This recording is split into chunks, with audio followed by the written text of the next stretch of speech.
BJP ರಾಜ್ಯಾಧ್ಯಕ್ಷರ ನೇತೃತ್ವದಲ್ಲಿ BJP ನಿಯೋಗ ಸೋಮವಾರ ದಕ್ಷಿಣ ಕನ್ನಡ ಜಿಲ್ಲೆಗೆ ಭೇಟಿ ನೀಡಿ ಸುಹಾಸ್ ಶೆಟ್ಟಿ, ಅಬ್ದುಲ್ ರೆಹಮಾನ್ ಹತ್ಯೆ ಸೇರಿದಂತೆ ಸರಣಿ ಘಟನೆಗಳ ಅಧ್ಯಯನ ಮಾಡಲಿದೆ ಎಂದು ವಿಧಾನ ಪರಿಷತ್ನ ಸದಸ್ಯ ಸಿಟಿ ರವಿ ಹೇಳಿದ್ದಾರೆ.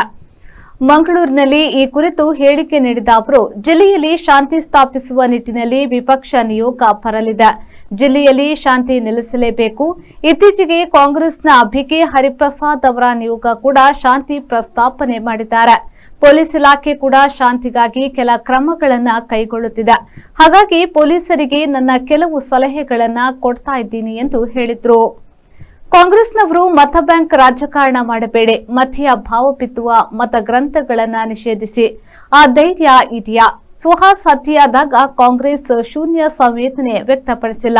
ಸುಹಾಸ್ ಕುಟುಂಬ 5-6 ದಶಕಗಳ ಕಾಲ ಕಾಂಗ್ರೆಸ್ ಅನ್ನೇ ಸಮರ್ಥಿಸಿದ ಕುಟುಂಬ. ರೆಹಮಾನ್ ಹತ್ಯೆಯಾಗಿ ಕಂಡಾಗ ಸುಹಾಸ್ ಹತ್ಯೆಯು ಹತ್ಯೆಯಾಗಿ ಕಾಣಬೇಕು ಎಂದು ಹೇಳಿದರು. ನಿರಂತರ ಹತ್ಯೆಗಳಿರಬಹುದು. ಇದರ ಮೂಲ ಕಾರಣ ಏನು ಅನ್ನೋದರ ಒಂದು ಅಧ್ಯಯನವನ್ನು ಮಾಡಿ ಶಾಂತಿ ಸ್ಥಾಪಿಸುವ ನಿಟ್ಟಿನಲ್ಲಿ ಒಂದು ಜವಾಬ್ದಾರಿಯುತ ವಿಪಕ್ಷವಾಗಿ ತನ್ನದೇ ಆದಂಥ ಭೂಮಿಕೆಯನ್ನು ಭಾರತೀಯ ಜನತಾ ಪಾರ್ಟಿ ನಿರ್ವಹಿಸಬೇಕು ಅನ್ನೋ ಹಿನ್ನೆಲೆಯಲ್ಲಿ ಸೋಮವಾರ ಆ ತಂಡ ಜಿಲ್ಲೆಗೆ ಭೇಟಿ ಕೊಡ್ತಾ ಇದೆ. ನಾನು ಆ ತಂಡದೊಂದಿಗೆ ಇರಬೇಕಾಗಿತ್ತು. ಚಿಕ್ಕಮಗಳೂರು ಜಿಲ್ಲೆಯಲ್ಲಿ ಒಂದು ರೈತ ಚಳವಳಿ ಅದೇ ದಿನ ಇರೋ ಕಾರಣಕ್ಕೋಸ್ಕರ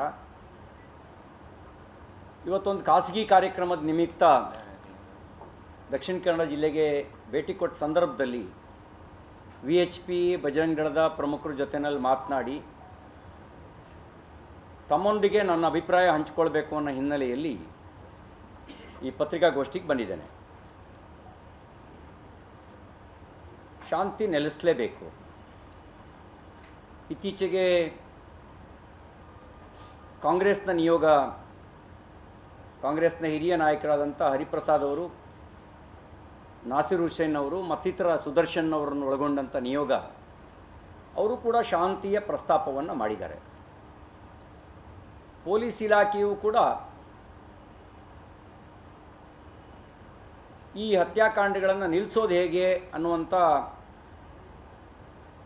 ವಿಚಾರದಲ್ಲೇ ಕೆಲವು ಕ್ರಮಗಳನ್ನು ಕೈಗೊಳ್ತಾ ಇದ್ದಾರೆ.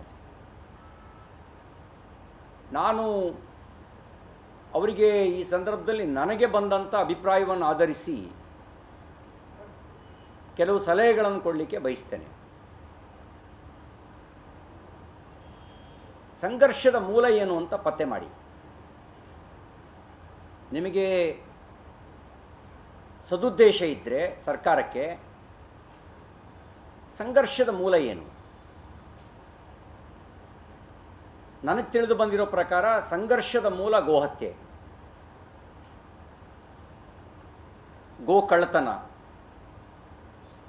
ಅಕ್ರಮ ಗೋ ಸಾಗಾಟ ಸಂಘರ್ಷದ ಮೂಲ.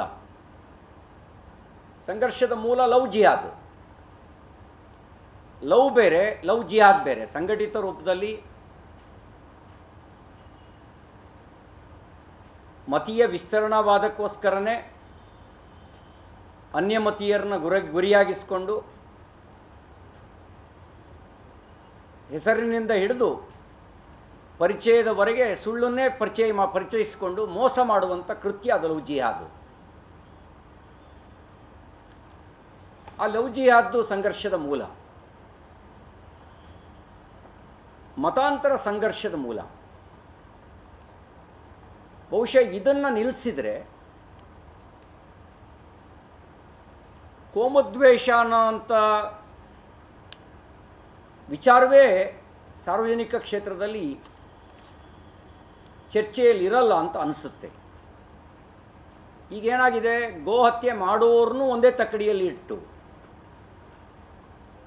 ಗೋಹತ್ಯೆ ತಡೆಯುವವ್ರನ್ನೂ ಕೂಡ ಒಂದೇ ತಕ್ಕಡಿಯಲ್ಲಿ ಇಟ್ಟು ನೋಡುವ ಪ್ರವೃತ್ತಿ ನಡೀತಾ ಇದೆ.